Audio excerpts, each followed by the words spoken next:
Hi, I'm Catherine Gray, founder of She Angel Investors and co-founder of the She Angels Foundation.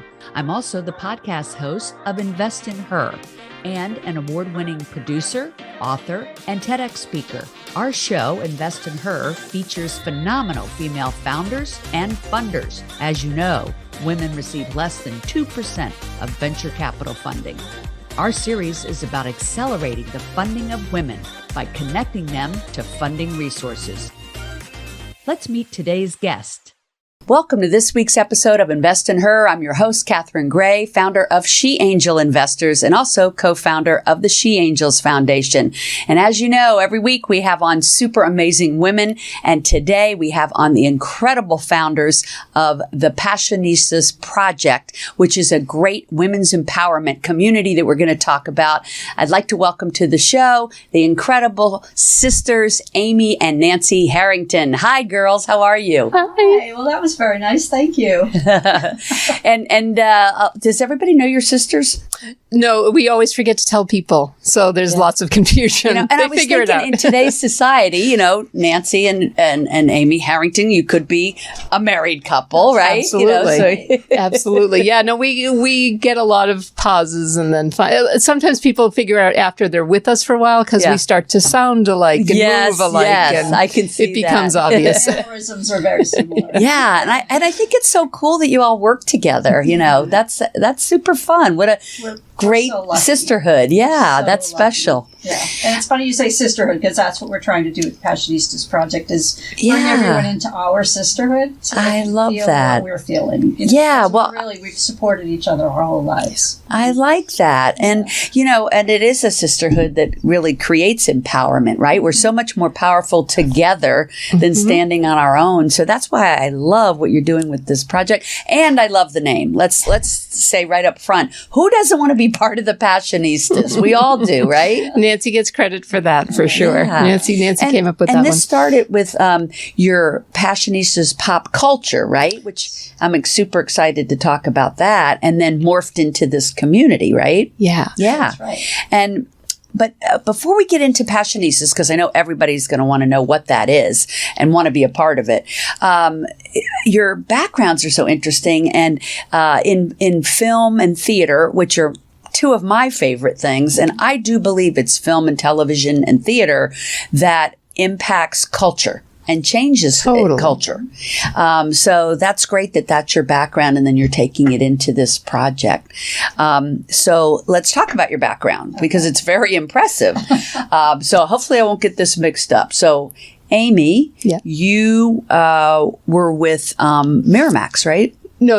You were with Miramax. Okay. Yeah. So you were with Warner Brothers, vice president of post-production on major movies. And Batman, visual effects. Harry Potter, right? Yeah. Okay. So that's cool that you bring that to the table. That must have been a really exciting career. It was amazing. I mean, I was a Star Wars baby, so that was like a life-changing moment for me, pop culture-wise, was seeing Star Wars, and then to end up working at Warner Brothers, overseeing post-production and visual effects on 250 movies in different forms, and to be a part of, big franchises like the Harry Potter movies and Batmans and I told you these are amazing women. Yeah, I was very, very blessed to have that career. I'll say. And then you bring that to the table with all your new projects. And then, so I'm still going to get you all mixed up. So it's confusing. It really doesn't matter. Okay, so Nancy, you are the one that worked with Miramax, and you had your own theater company in Boston, right? I mean, you two are incredible. And I love theater. I'm co-producing a show that's opening off Broadway soon. Oh, yes, I didn't know that. It's called Millennials Are Killing Musicals. Oh my God, that's brilliant. And when does it open? It's great. It opens in a couple months. I don't want to say because I don't know when this is airing, but there's 3 female leads, which is cool. Pretty much unheard of on Broadway, and 80% of the team behind it are all women and all from Broadway. I have chills from head to toe. Award-winning women. It's posted on all of them. We have to make a New York trip after this podcast. We're going to talk about it. Okay, good. Yeah. But yeah, people can follow it on Instagram. Millennials Are Killing Musicals. Very female driven about. You'll love it. It's ripped right from pop culture. Can't wait. Motherhood, social media, the whole, Beautiful. It's nothing like it on Broadway. It's so cool. That's awesome. So I'm sure it's going to make its way there. My friend Nico Juber is the writer and creator. You probably remember her grandfather was Sherwood Schwartz. Oh my God. Yes, of Gilligan's course. Island. Oh my and goodness. I have to introduce you all. And Brady Bunch. Oh my God. Yeah. You all have to meet. We got to go to the, this is a but we total digress. tangent. We got to go to the Brady house. We'll talk about that later Right. too. That was amazing. But then my other passion that we all have in common is film. Right. Right. And Show Her the Money is coming out to talk about how underfunded women are. And so I'm excited to talk to you all about your film background. Right. So tell me about what you did in the film industry with Miramax. Yeah. I actually, for like you said, I had my own graphic design business in Boston and a theater company. Wow. And then I moved out here to be closer to Amy because I missed her terribly. She was out here for 10 years and I couldn't stand it anymore. And my husband is a composer, which is why we had the theater, because we put on his musicals. Oh my gosh, that's so cool. So he wanted to come out here and try to make it in Hollywood. So we're like, okay, let's go. So we got out here and one of us had to be responsible and get a job. So I got a job at an advertising agency that did the Academy Award campaigns for Miramax. Yes, I And read it was that. the That's incredible. It was the height of Miramax, really. It was Chicago and The Hours and all of those. Like, I think... Oh my gosh, those are two of my favorites. In the 3 years that I worked at the company, I think they won like 30 Academy Awards. Oh, wow. I want you working on our documentary Academy Awards campaign. Let's talk. So it was really an amazing experience and really fun, but really stressful. Right. Because it was also right at the beginning of the time period where we did mostly newspaper ads and then Variety and Hollywood Reporter. And it was, the millennials or the Gen Zs are going, what's a newspaper? Yeah, exactly. I was literally in a hotel and I asked for a paper and they go, what? You want a piece of paper? I was like, oh my God, I'm too old. and it was right when the ads were created on computer as opposed to, I won't even get into what they were done before because no millennial will understand it. But, so it was when the ads started to be changed at the very last second before the presses started rolling. So there were many like 2, 3 a.m. nights. Wow. But what fabulous jobs you both have had. Totally. And then you take all that expertise and you start the Passionistas pop culture. I mean, pop culture Passionistas. And let's talk about what that is before we get into the community, because I know that was a catalyst. And I just loved it. I went on your website and I just love all the stuff you guys have done and still do. So during that time, you all were doing interviews. You did 1,400 interviews on the red carpets and one-on-ones with, I think everyone from Carol Burnett to Deepak Chopra to Mick Jagger, right? We produced an interview have had a fun career. We've been so lucky. We worked at a company called Get Back, which was all retro pop culture, and that. While we were there, someone said, we want you to go do an interview tomorrow with the Cassidy brothers. So our very first interview was this blogger event where we interviewed David, Sean, Patrick, and Ryan Cassidy. They were all working on a show together. And growing up, everyone our age had crushes on them. Yeah. So once we did that, it was like, okay, this is a blast. That led us to starting to work with the Television Academy, where with the foundation there, so they have an archive of over 1,000 interviews at this point with people in front of and behind the camera. So we do a lot of their research. We've conducted a lot of their interviews. We edit the clips for them. So with them, we have these 3 or 4 hour sit downs with people like Julia Louis-Dreyfus and Danny DeVito and all these amazing people. Oh my gosh. And so then we spun that off into our own website where we did interviews from a very positive perspective. We're not gossipy pop culture. We're always very positive. We had another client at the Rock and Roll Hall of Fame, which is how we were able to produce the Mick Jagger interview. And we interviewed Ann Wilson from Heart. I love this. And, people think that everybody wants gossip, but people want... I know I'm one of those people. You want the authentic story. Yeah. What was their journey? How did they get there? What would they have done if they weren't doing that, right? Yeah, and the more they trust you and feel comfortable, the more they'll share things that they probably won't share with anybody else because they feel safe. So how could people see those interviews? They go to the Television Academy Foundation site? Yes. Yeah. Wow. Yeah, the archive has Emmys.com, and then you go to the foundation tab or the interviews tab. Emmys.com. And they're amazing. I warn you, you will get sucked in. Yeah. It's a rabbit hole, but the interviews are unbelievable. And the interviews with the people behind the scenes tend to be the most interesting. We interviewed the most prolific female stunt person. And oh my gosh. So they're just You're these right. Those are the people you never hear about.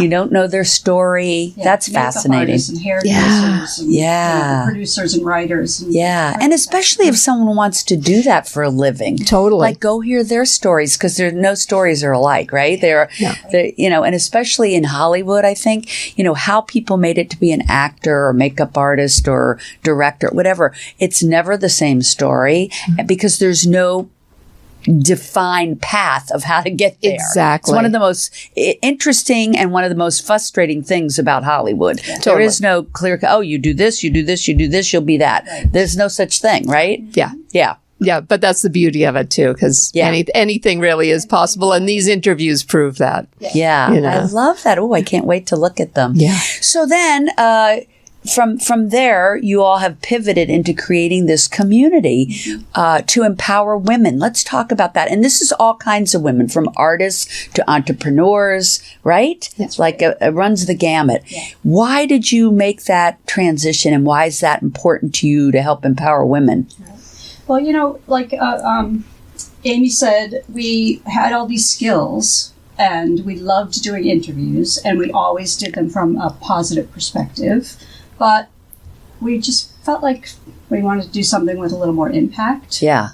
And it was right around the time of the 2016 election and the Me Too campaign and the Time's Up campaign. And we thought, there's all these stories being told that are powerful and important, and they need to be heard. Yeah. But there's also so many stories of kick-ass women that need to be heard. Absolutely. And you two are the ones to tell it. We thought, let's use our skills to tell the stories of these women. So we started a podcast, and that's really where it started. We're just like, let's just do a podcast. That'll be fun.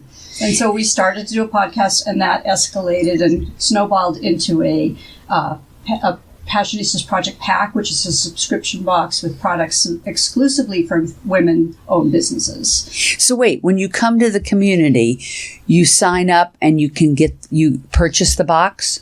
Yes. Of all women-founded businesses' products. Yeah. I love that. Yeah. Yeah. Like what kind of products? Like anything. Like there's almost always a food or beverage in there because that we love that. Yeah. I have some people you need to talk to. Yeah. Good. They're called Planting Hope.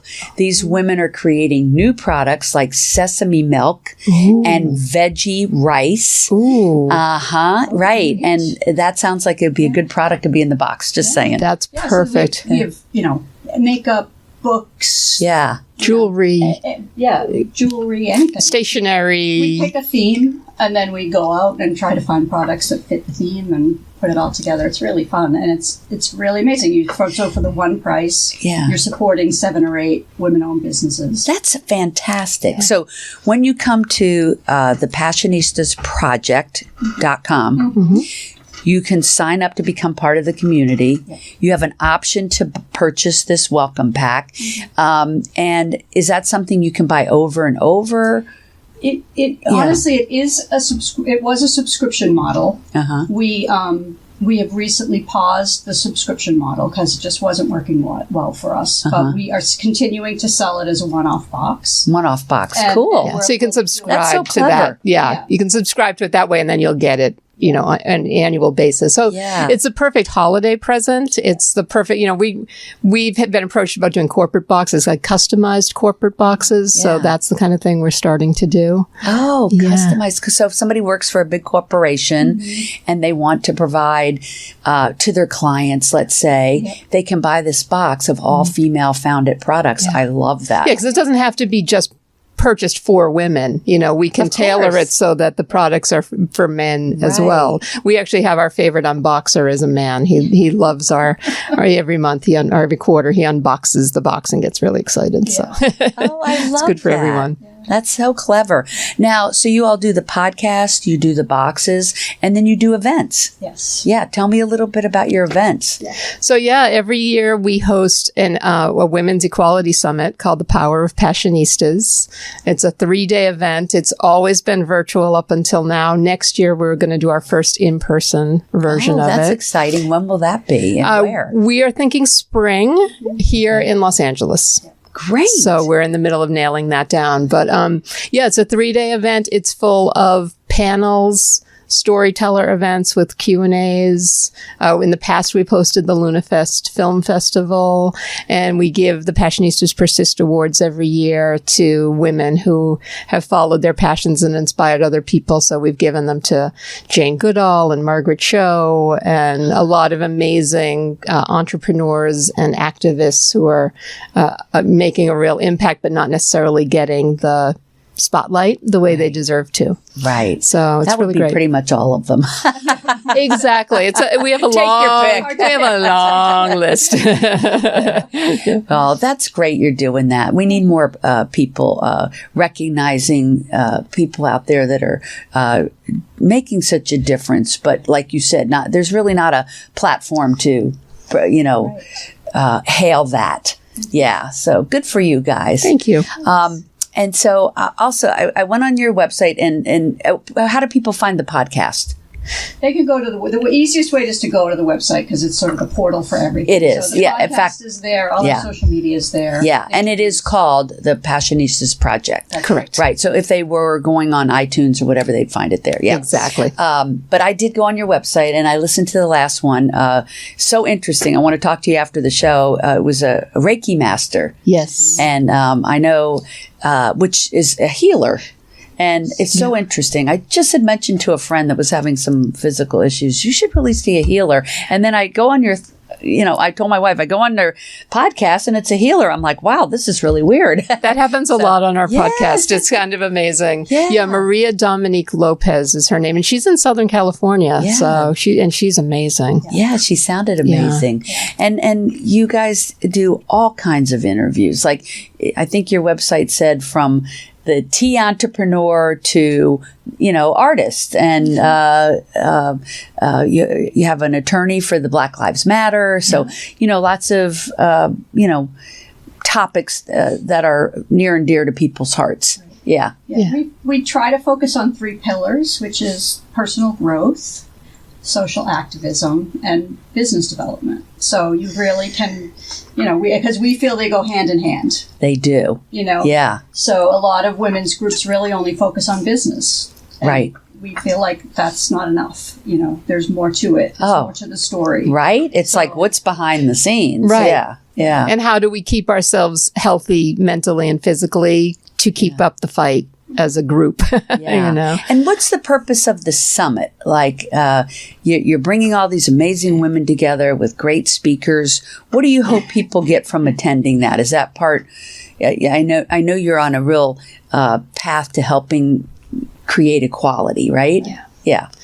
Yeah, I mean, one of our goals with the summit is to bring together women from marginalized communities. Mm-hmm. And what we do is we pick a topic for the panel or the storyteller event, and we bring people from various communities together. So rather than having a Black Lives Matter panel or an LGBTQ panel, we have a panel about the power of transformation. And we bring people from all those communities together. So you hear their different journeys, but also the similarities, because for everyone to come together, it's really important to realize that her story is the same as her story from a different vantage point, but it's the same struggle. Yeah. And so often we separate into this group doesn't understand the struggle of this group. I couldn't agree with you more. Yeah. I was on a panel last year that was about the underfunding of women.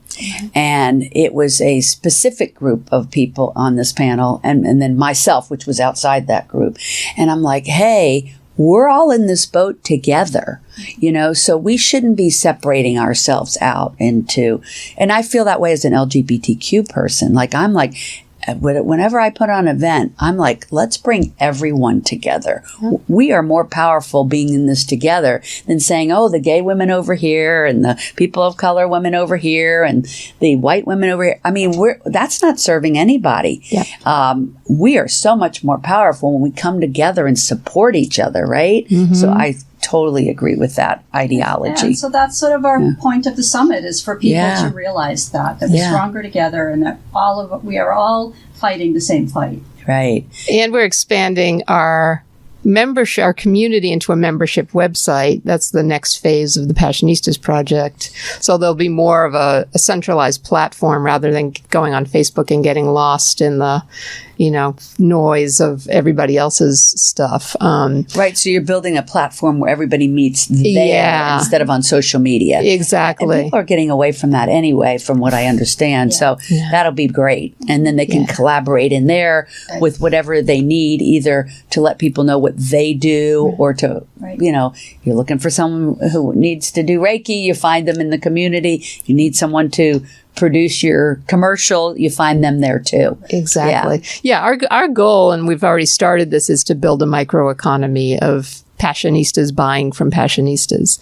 If you need to buy something, come to the Passionistas Project website first, go to our directory, and make sure you can't get it there before you go to Amazon. Right. Because a lot of times people will say, oh, I want to buy insurance, or I want to create a commercial, or I want to do a website, and I want to find a woman. Mm-hmm. And they'll, sometimes say, oh, I don't know a woman that does that. And it's great to have a directory of in a trusted community. Yeah. Yeah. And most of the women in our directory right now, either we've worked with directly or know people that have, so you have that extra level of confidence in the services or the product. Love it. And then one last thing on your website I loved was your bucket list. I love that. Everybody should have that. Maybe some people do, but I don't know that everybody writes it down. So there you can go to their website and you see their bucket list, and then you can see which ones you've accomplished and and some of them are like not a huge thing. Like, it's easy to go, have dinner at Spago or whatever, Like, I love that you didn't make them like, oh, you have to jump out of an airplane. Oh, no, we're not jump out of airplane people. That's never going to be on our bucket list. But it's so fun. It was fun to see what your list was, what you've done, what you haven't done yet. What's going to be the next one on there, do you think? Oh, boy. I don't know what the next one will be. I think it might be go to New York City and see an opera play starring 3 women. Co-produced by our friends. Sounds good to me. So how do people find you all? Passionistasproject.com has all links out to all of our social media. Okay. It has a contact. You can sign up for our email list, so you'll get constant reminders of where we're going next. We have our monthly radio tour of our podcast episodes that are going live, our appearances on other people's shows, things like that. Fun. So you'll get those. What a great idea. We'll get those blasts. Exactly. You'll hear about this. You'll get those email blasts from us. You'll know what we're up to. And most importantly, you'll also get updates on the women in our community, because the biggest feature that we do is spotlight the women in the Passionistas community. So you'll constantly be learning about other amazing women who are doing incredible things for them, product-wise, community-wise, services that they offer. So that's the best way to stay in touch. Sign up for our mailing list. Super fun. And I can tell anything I'd be doing with you all, especially a big summit, would be fun. Yes. Oh, yeah. Absolutely. Oh, yeah. And you'll make a lot of we've made so many lifelong friends in the Passionistas community, and they're friends now. It's really, we're proud mamas. We get to stand back and watch all the women love on each other. So I love it. It's great. I love it. And you're both on LinkedIn? Yes. Yes. Yeah. Okay, so Amy and Nancy Harrington, you can find them on LinkedIn and visit the Passionistasproject.com. Right? That's perfect. Okay, ladies, thank you so much for being on. Thank you for having us. Everybody, thank you for tuning in, and be sure to check out the Passionistasproject.com. Amy and Nancy Harrington, thank you for being on. And of course, check us out at sheangelinvestors.com. And of course, we are on social media, She Angel Investors. And you can find me, Catherine Gray, Invest in Her on Instagram as well. Of course, we just mentioned early in the show that we have a movie coming out called Show Her the Money, and you can follow us on Instagram to find out what's happening with that. That is Show Her the Money Movie on Instagram. Thank you so much for tuning in. Make it a great week. Remember to invest in other women and to join the Passionistasproject.com community for their exciting podcasts and events and their welcome packets. That's how you can support women founders. Make it a great day, everybody. Remember to invest in her. Thanks, ladies.